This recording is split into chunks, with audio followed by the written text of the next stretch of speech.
So today we have discussed regarding the uterine bleeding. Okay, dysfunctional uterine bleeding. Dysfunctional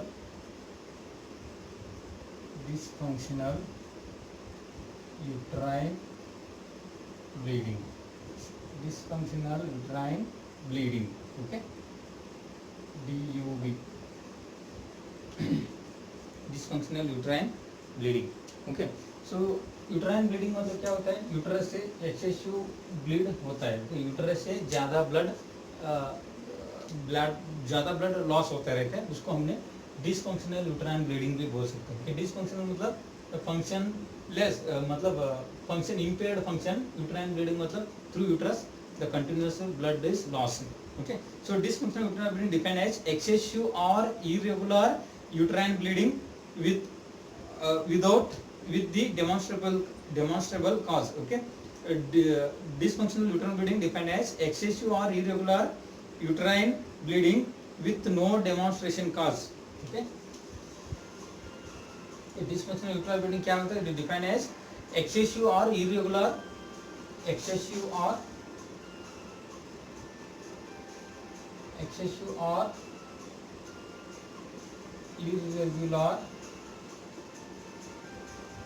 uterine bleeding. Excessive or irregular uterine bleeding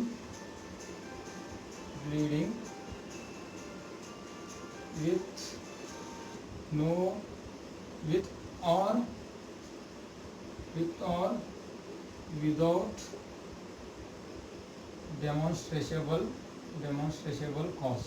With or without demonstrable cause. Okay, with or without demonstrable cause. कोई cause भी हो सकता है, नहीं तो without cause. Excessive stress से भी हो सकते हैं, इमोशन से भी हो सकते हैं. ओके, विदाउट कॉज से भी क्या हो सकता है?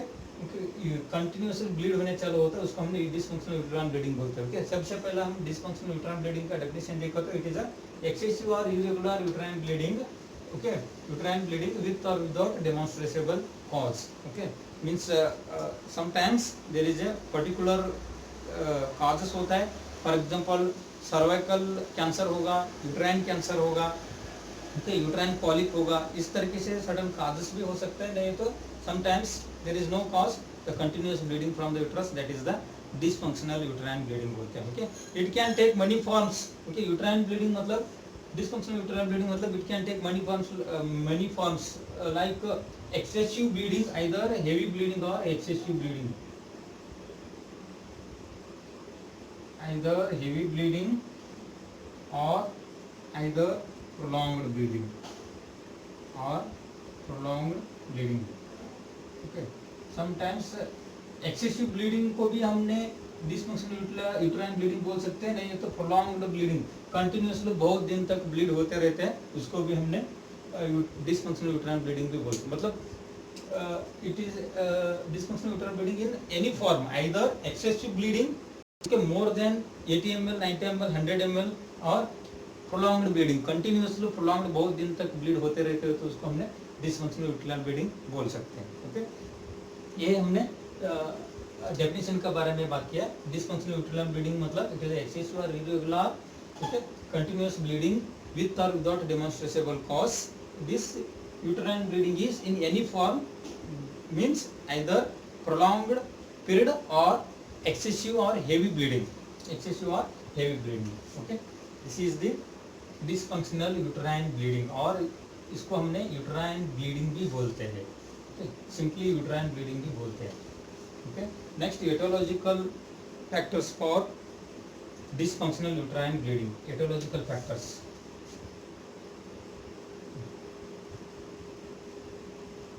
The etiology of dysfunctional uterine bleeding. Okay, etiology of dysfunctional uterine bleeding. Okay, क्या क्या रीजंस होगा, क्यों हो सकते हैं? ओके, क्यों हो सकते हैं? Irregular vaginal bleeding. इरेगुलर, अगर हमने एटियोलॉजी का बात कर रहे हैं तो सबसे पहला क्या रीजन होगा? Irregular vaginal bleeding. Okay, continuously vagina से ब्लीड हो रहा है, उसको ये भी एक रीजन होगा यूट्राइन ब्लीडिंग का. मतलब यूट्राइन ब्लीड हो रहा है तो वेजिनल थ्रू आता है. Okay, means irregular vaginal bleeding is a common gynecological concern. Okay, so irregular vaginal bleeding is also one of the etiological factor for dysfunctional uterine bleeding. Okay, इसके अलावा हम देखा तो मेनोरेजिया. ओके, मेनोरेजिया में क्या होता है? मेनोरेजिया ओके, इसलिए excessive menstrual bleeding. Okay, menorrhagia भी एक रीजन होगा. मेनोरेजिया मतलब क्या होता है?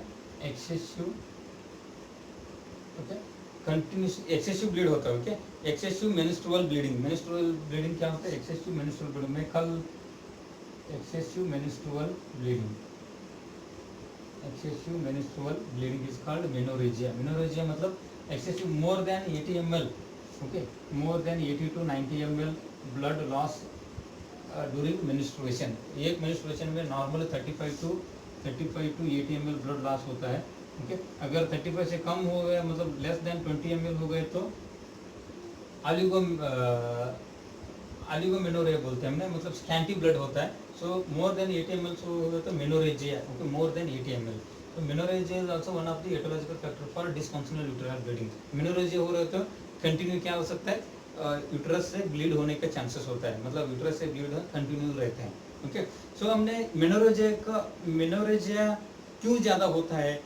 मीन्स मेंस्ट्रुअल साइकिल में ब्लड भी ज़्यादा होता है, नहीं तो without menstruation the blood is continuous from the vagina in certain conditions, that is the submucous myomas.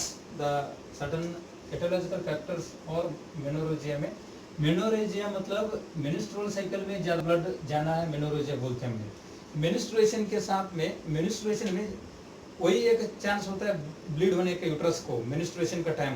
अगर वो मेंस्ट्रुएशन के साथ साथ में ज़्यादा ब्लड लॉस करते हैं, जल्दी रुकता भी नहीं है. ओके, सबम्यूकोसा मयोमा में फॉर एग्जांपल अगर फीमेल मेनोरेजिया होने का और क्या काजेस हो सकते हैं?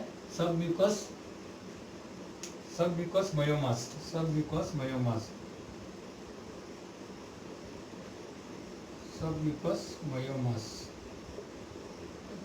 मेनोरेजिया होने का और क्या हो सकता है? सबम्यूकस मयोमास मतलब benign tumour of uterine mucus. Submucous myoma मतलब बिनाइन ट्यूमर ऑफ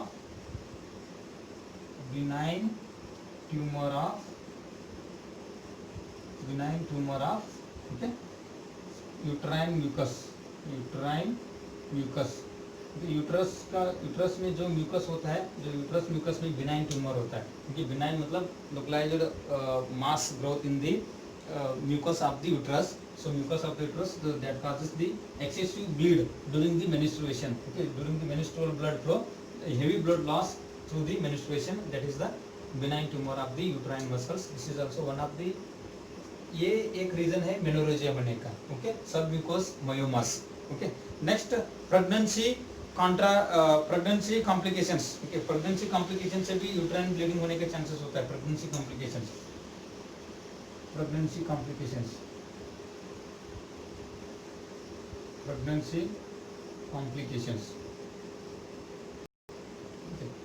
कॉम्प्लिकेशंस में मतलब एंटीपार्टम ह्यूमरेज, पोस्ट एंटीपार्टम ह्यूमरेज से हो और सीवियर एनीमिया से हो, क्लॉटिंग डिफेक्टिव फैक्टर से हो, क्योंकि जो भी है क्योंकि प्रेगनेंसी रिलेटेड कॉम्प्लिकेशन से भी यूट्राइन ब्लीडिंग एक्सेसिव ज़्यादा होने के चांसेस होता है. ओके, एडिनोमायोसिस नेक्स्ट काजेस होगा. Adenomyosis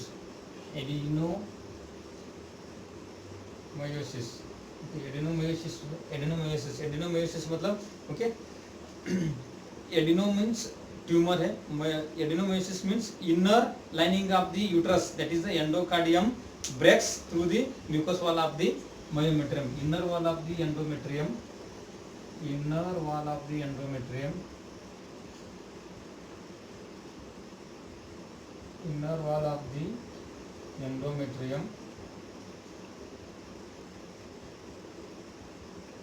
breaks through the okay, inner wall of the endometrium breaks through the myometrium. Okay, perimetrium, myometrium, endometrium, there are 3 layers in the uterus. If suppose the inner wall of the uterus, that is the endometrium, is breaks the myometrium layer, and through the break that comes outside, okay, due to the adenomyosis. Okay, that is the another reason for the uterine bleeding. Okay, uterine bleeding होने का adenomyosis भी एक causes होगा। Okay, next malignant tumour of uterus और malignant tumour, malignant tumour, malignant tumour. Okay, ये menorrhagia अगर ये malignant tumour हो यूट्रस का, एडेनोमायोसिस हो, ओके, मींस इनर वाला endometrium is breaks and comes out through the myometrium. So ये condition में भी during menstruation, during menstruation excessive blood loss, pregnancy complications, okay, during pregnancy complications the heavy blood loss, submucous myomas, submucous myoma मतलब benign tumor of uterine mucus। Okay, uterine mucus का benign tumor को हमने submucous myomas बोलते हैं। Okay, this is what aetiological factors for the uterine bleeding. Uterine bleeding के aetiological factors होगा। और इसके अलावा और हम बात कर रहे हैं तो एटोलॉजिकल फैक्टर्स और भी थोड़े एटोलॉजिकल फैक्टर्स है, वो है ओके मेट्रोरेजिया। ओके, अभी मेनोरेजिया का एटोलॉजिकल फैक्टर्स के बारे में देखा हमने। नेक्स्ट अभी मेट्रोरेजिया। मेट्रोरेजिया क्या है? So yesterday class we have these are metrorrhagia is it is abnormality of the menstruation. Okay, bleeding between the fluids का बीच में ब्लीड होने चालू होता है, bleeding between fluids, that is a metrorrhagia. Bleeding between fluids, that is a metrorrhagia, उसको हमने metrorrhagia बोलते हैं। ओके, ये ब्लीडिंग बिटवीन फ्लूइड्स का बीच में ज़्यादा ब्लीड होने का क्यों होता है? Endometrial polyp. ओके, ये मेट्रोरेजिया होने के कारण से endometrial polyp,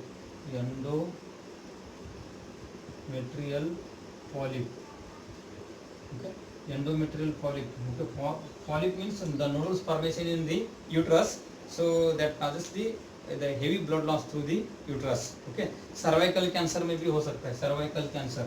Okay, cervical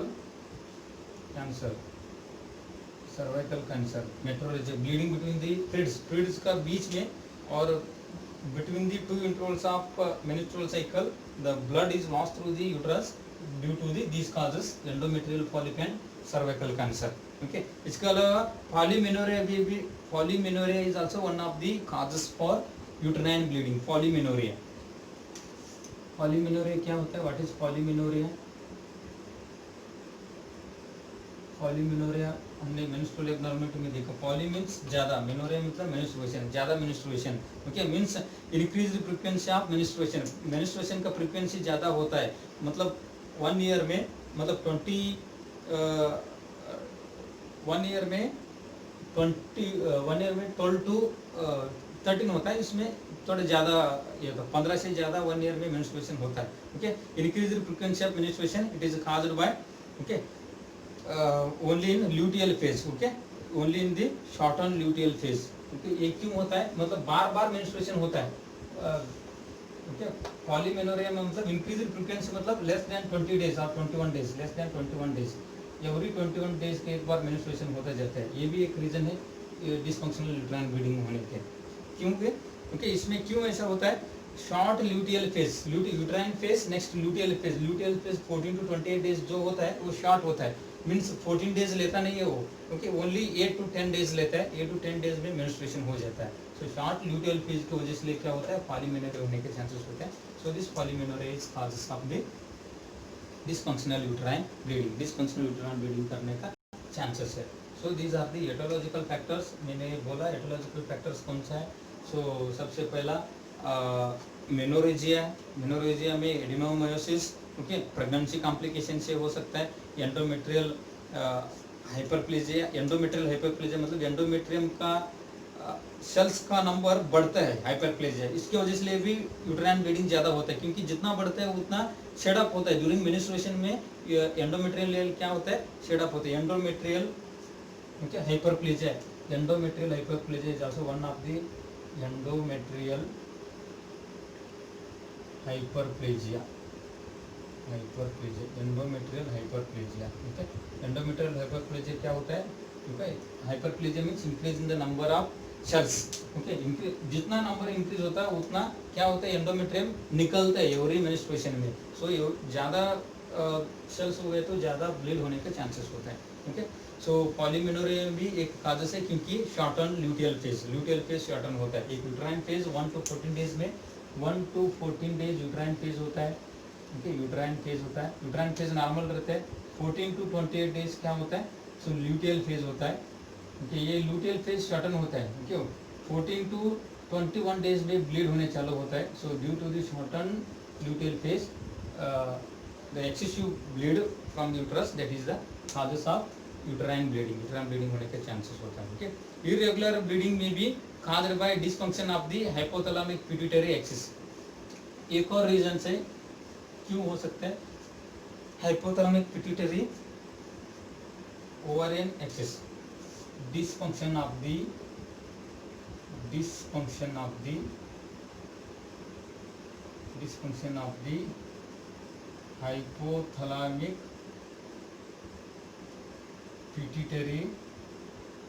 hypothalamic pituitary ovarian axis, dysfunction of the hypothalamic pituitary ovarian axis।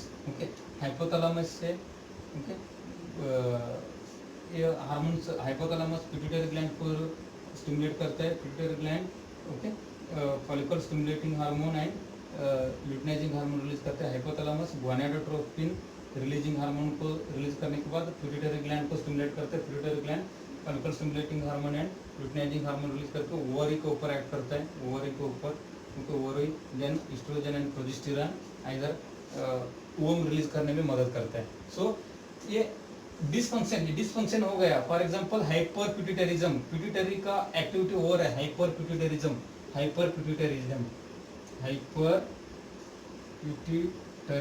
वो है। Hyper pituitarism means condition, hyper means excessive पिट्यूटरिज्म।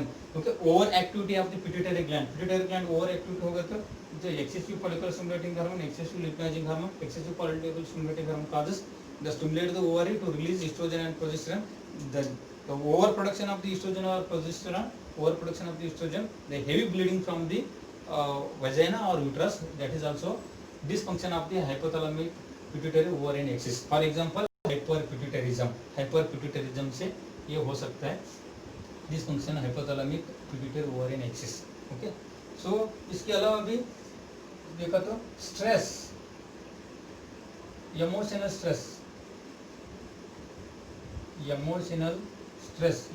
Stress से भी ये यूट्राइन ब्लीड होने के चांसेस होता है। कि इमोशनल स्ट्रेस से भी हो सकता है। For example severe emotional stress, for example death in family,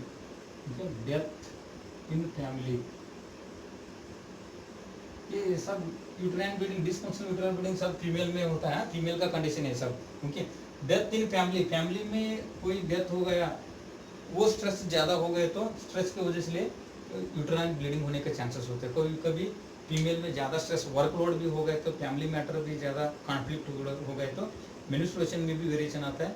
और समथिंग पाइटिस is also discharge between the periods as well as during menstruation the blood is also excessive flow out.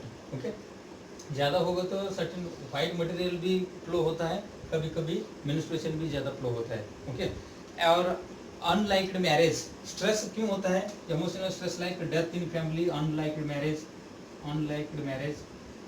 Marriage करता है, उसको मैरिज करने का interest नहीं है तो लड़की को लड़का का ऊपर, मतलब ये सिर्फ लड़की में होता है। ओके, अगर अनलाइक्ड मैरिज में हो तो ज़्यादा स्ट्रेस होने से ब्लीड ज़्यादा होने का चांसेस होता है। ओके, और लाउड डिवोर्स होता है। डिवोर्स मतलब अगर हस्बैंड फीमेल हस्बैंड को ज़्यादा प्यार करते रहते हैं पर हस्बैंड वो उसको वाइफ को डिवोर्स करने में फोर्स करता है, उस टाइम पे भी ज़्यादा स्ट्रेस की वजह से यूट्राइन ब्लीड होने का भी चांसेस होता है। ओके, इमोशनल फैक्टर्स, ये सब इमोशनल फैक्टर्स काजेस है डिस्फंक्शनल यूट्राइन ब्लीडिंग होने के चांसेस होता है। These are the aetiological factors of dysfunctional uterine bleeding। Okay, what is dysfunctional uterine bleeding? It is a excessive or prolonged bleeding from the uterus with or without demonstrable cause। Okay, with or without cause। Okay, कोई cause हो सकता है, नहीं तो बिना cause भी ये bleed होने का। Okay, it may be in the form of either heavy bleeding or prolonged bleeding, okay, heavy bleeding से भी यूट्राइन ब्लीडिंग बोल सकते हैं हमने, नहीं है तो ज़्यादा टाइम लंबा टाइम तक ब्लीड हो रहा है तो भी हमने यूट्राइन ब्लीडिंग बोल सकते हैं, ओके। इसका हमने मेनोरेजिया में भी हो सकते हैं, ओके, मेट्रोरेजिया में भी हो सकते हैं, ओके, पॉलीमेनोरिया में भी हो सकते हैं, ओके। नेक्स्ट सर्वाइकल कैंसर में, एंडोमेट्रियल पॉलिप में, ओके, प्रेगनेंसी कॉम्प्लिकेशन से, एडेनोमायोसिस से, ओके, एंडोमेट्रियल हाइपरप्लेजिया से, इमोशनल फैक्टर से, death of the loved one और death of the family members, unliked marriage, इस ये स्ट्रेस की वजह से भी यूट्राइन ब्लीडिंग कंटिन्यू होने का चांसेस होता है, okay. So next we will move towards the pathophysiology of dysfunctional uterine bleeding, pathophysiological condition, pathophysiological condition, pathophysiology of dysfunctional uterine bleeding, pathophysiology of dysfunctional uterine bleeding, okay। क्या हो सकता है? So many various causes are there due to the etiological factor, due to etiological factors, due to etiological factors, क्या होता है? due to etiological factors, so many etiological factors, okay। अलग अलग aetiological factors में अलग अलग पैथोफिजियोलॉजी होगा। For example cervical cancer, due to the cervical cancer, okay, due to the cervical cancer during that causes the hyperplasia and hypertrophy of the uterus, so that may lead to the heavy blood loss during menstruation, इस तरीके से, okay. Aetiological factor से सबसे पहले क्या होता है, okay, dysfunctioning of hypothalamic pituitary ovarian axis, okay, hypothalamic pituitary ovarian axis, तीनों का बीच में जो एक कोऑर्डिनेशन होता है वो कोऑर्डिनेशन डिसफंक्शन हो जाता है। हाइपोथैलेमस, ओके, पिट्यूटरी ओवारी में जो फंक्शन होता है वो फंक्शन का अल्टरेशन होने चालू होता है, ओके। सो इसके वजह से क्या होता है, that is resulting in the dysfunction of the hypothalamic pituitary ovarian axis, that resulting in, okay, continuing estrogen stimulation of the endometrium, okay, continuing estrogen stimulation of the endometrium, continue estrogen stimulation of the endometrium, okay। तो endometrium continue hypothalamus से pituitary से, okay, ovary, okay, सो ovary से oestrogen progesterone hormone release होता है। Hyper activity ऐसा होगा तो continue oestrogen hormone release होता है, ईस्ट्रोजन हार्मोन एंडोमेट्रियम को स्टिमुलेट करता है, एंडोमेट्रियम स्टिमुलेट होने से कंटिन्यू ब्लीड होने कंटिन्यू रहता है, okay. So resulting in the, okay, due to the dysfunction of the, okay, hypothalamus pituitary ovarian axis, the continuing estrogen stimulation of the endometrium continue stimulate होते जाता है, okay. तो endometrial आउटमास it is blood supply, मतलब endometrium में ज़्यादा blood supply होते रहते हैं, ओके। मीन्स इसकी वजह से क्या होता है, endometrial blood is endometrium stimulate और endometrium is supplied with heavy blood and it is sloughed off, ये sloughed off होता है, it is sloughed off। Endometrium क्या होता है, ज़्यादा ब्लड से सप्लाई होते रहते हैं क्योंकि ये स्टिमुलेशन हो रहा है, इसकी वजह से क्या होता है, sloughed off भी होता है, sloughed off होकर मेंस्ट्रुएशन होता है, due to sloughed off that causes the, okay, heavy menstruation, that causes the heavy menstrual blood, so that is called as dysfunctional uterine bleeding, that is called as dysfunctional uterine bleeding, उसको क्या बोलते हैं, dysfunctional uterine bleeding, okay। This is regarding the pathophysiological condition of the dysfunctional uterine bleeding, okay। Then the clinical symptoms and pathophysiological condition we will discuss in the next class. Thank you very much.